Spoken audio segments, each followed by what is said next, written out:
Very good morning, students. Hope you all are fit and fine at your home. First of all, we will take pledge. I, Rajandeep Kaur, commit to be vigilant and bear in mind at all times the risks to myself and my colleagues from COVID-19. I promise to take all necessary precautions that prevent the spread of this deadly virus. I promise to follow and encourage others to follow the key COVID appropriate behaviors, to always wear a mask or face cover, especially when in public places, to maintain a minimum distance of 6 feet from others, to wash my hands frequently and thoroughly with soap and water. Together we will win this fight against COVID-19. प्रिय विद्यार्थियों, आज हम 7वीं कविता जो लेखक तुलसीदास जी द्वारा लिखी गई है, सबसे पहले हम इस कविता के कवि का परिचय पढ़ेंगे। गोस्वामी तुलसीदास जी भक्ति काल की सगुण धारा की राम भक्ति शाखा के मुख्य प्रवर्तक माने जाते हैं। अधिकांश विद्वान मानते हैं कि इनका जन्म उत्तर प्रदेश के बांदा जिले के राजापुर नामक गांव में सन 1532 में हुआ था। गुरु नरहरिदास इनके गुरु थे, जिन्होंने इन्हें वेद, पुराण तथा अन्य शास्त्रों का अध्ययन करवाया। इनकी मृत्यु सन 1623 में हुई। तुलसीदास राम के अनन्य भक्त थे। संवत 1631 में इन्होंने रामचरितमानस की रचना प्रारंभ की। इसके अतिरिक्त दोहावली, गीतावली, कवितावली, विनय पत्रिका, जानकी मंगल, पार्वती मंगल, वैराग्य संदीपनी, बरवै रामायण, हनुमान बाहुक आदि इनके प्रमुख ग्रंथ हैं। तुलसीदास जी की भाषा ब्रज और अवधी दोनों ही हैं। रामचरितमानस इनका सर्वाधिक लोकप्रिय ग्रंथ है। इसकी गिनती विश्व के प्रमुख ग्रंथों में की जाती है। इस ग्रंथ में भारतीय संस्कृति, धर्म, दर्शन तथा भक्ति का अद्भुत समन्वय देखने को मिलता है। तुलसीदास को हिंदी जगत का सूर्य कहा जाता है। देखिए, शब्दों से ही पता चलता है कि तुलसीदास जी कितने महान कवि थे। कविता जिसका शीर्षक है विनय के पद, इसमें तुलसीदास जी ने श्री राम भक्ति के बारे में बताया है। इसमें उन्होंने राम की भक्ति, राम की उदारता, श्री राम जी के भजन सिमरन करने के क्या क्या हम लाभ उठा सकते हैं, उनकी भक्ति के द्वारा हमें हमारे जीवन में क्या क्या बदलाव आते हैं, क्या क्या उनके भक्तों के साथ हुआ था, वो चीज़ें इसमें मेंशन की गई हैं। Let us start. ऐसो को उदार जग माही, बिनु सेवा जो द्रवे दीन पर, राम सरिस को नाही। जो गति जोग विराग जतन करी, नहीं पावन मुनि ज्ञानी। सो गति देत गीत सबरी कहूँ, प्रभु न बहुत जिय जानी। अर्थात ऐसो को उदार जग माही, अपने प्रभु, अपने पूज्यवर श्री राम जी को संबोधित करते हुए तुलसीदास जी कहते हैं कि पूरे संसार में ऐसे उदार हृदय वाला, इतनी कृपा बरसाने वाला और कोई भी नहीं है। बिनु सेवा जो द्रव्य दीन पर, जो बिना किसी सेवा के इतनी दया करता है, इतनी ज़्यादा कृपा बरसाता है और सभी पर उनका हाथ रहता है, चाहे वो दीन हो, मतलब चाहे भक्तों के पास कुछ भी ना हो, लेकिन वो श्री राम जी की भक्ति करते हो। राम सरिस को नाही, राम के जैसा कोई भी ऐसा नहीं है जो बिना किसी अर्पण के, बिना किसी पूजा के, सिर्फ श्रद्धा भाव के आधार पर ही इतनी कृपा प्रदान कर देते हैं। जो गति जोग विराग जतन करी, जो गति मतलब मुक्ति, भक्तों को मुक्ति देने के लिए भी उनके हाथ हमेशा खुले हैं। जो गति, जो मुक्ति साधु संत, बहुत महान बड़े बड़े साधु संत योग करके, इतनी वैराग्य पीड़ा झेलकर, वैराग्य होता है अगर हम भगवान को याद करके उनसे अलग होने की भावना में तड़प रहे हैं तो उसे हम वैराग्य कहेंगे।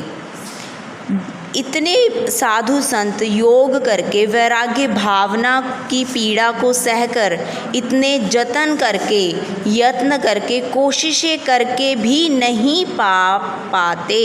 मुक्ति है जन्म मरण के चक्कर से। अगर हम आज़ादी पाना चाहते हैं तो हमें मुक्ति चाहिए। जैसा कि आप सभी जानते हो, ये जो मुक्ति है, जो साधु संत इतने कोशिशों के बाद भी कई बार असफल रहते हैं, पावन मुनि ज्ञानी नहीं पा सकते। सो गति वही मुक्ति देत गीध सबरी, कहूँ प्रभु न बहुत जिय जानी। मतलब वही मुक्ति गीध, जो गिद्ध थे, जटायु नामक पक्षी, जिन्होंने सीता मैया को बचाया था जब रावण उन्हें लेके जा रहा था, उन्हें हरण करके श्रीलंका लेके जा रहा था। तब जटायु नामक गिद्ध नामक पक्षी ने सीता मैया को बचाने की कोशिश की थी और उन्हें बहुत चोट लग गई थी। और उन्हें जब उनकी भेंट हुई श्री राम जी के साथ, तब उन्हें मुक्ति प्रदान कर दी। सबरी जैसे कि आपने झूठे बेर वाली कहानी सुनी होगी रामायण में, जिसमें शबरी माता जी, शबरी जो राम भक्त थी, उन्होंने अपने भक्ति में झूठे बेर श्री राम जी को खिलाए थे। और जब श्री राम जी इनके साथ इनकी भेंट हुई तब उन्होंने इन्हें मुक्ति दे दी थी। कहूँ प्रभु न बहु जिय जानी, अर्थात श्री राम जी के बारे में शब्द ही नहीं हैं, वो इतने ज़्यादा कृपा करते हैं। जो संपत्ति, आगे हम पढ़ेंगे, जो संपत्ति 10 शीस अरप करी, रावण शिव पहम लेनहि। सो संपदा विभीषण कहम, अति सकुच सहित प्रभु दिनहि। मतलब जो संपत्ति श्रीलंका, जिसे सोने की लंका भी कहा जाता है, वो सारी संपत्ति, सारा धन 10 शीशों की बलि चढ़ाकर शिवजी से रावण ने प्राप्त की थी। लेकिन जब रावण को हरा दिया गया था, मार दिया गया था, उसके बाद श्री राम जी, जो श्री रावण के भाई थे, उन्हें वो सारी संपत्ति वापस दे रहे थे, तब भी उन्हें बहुत ही संकोच महसूस हो रहा था। सो संपदा वही संपदा सोने की लंका विभीषण को देते हुए श्री राम जी अति सकुचा रहे थे। अर्थात उन्हें ऐसा लग रहा था ये भी कम है, मैं जो दे रहा हूँ ये भी बहुत कम है। तुलसीदास सब भांति सकल सुख जो चाहस मन मेरो, तो भजु राम काम सब पूरन करे कृपा निधि तेरो।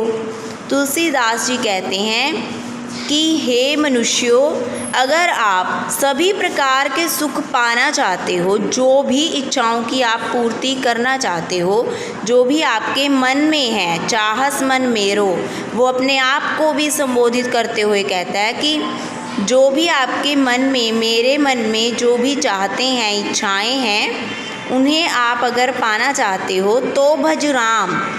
तो किसको भजा जाए, किसको याद किया जाए? श्री राम जी का सिमरन कीजिए।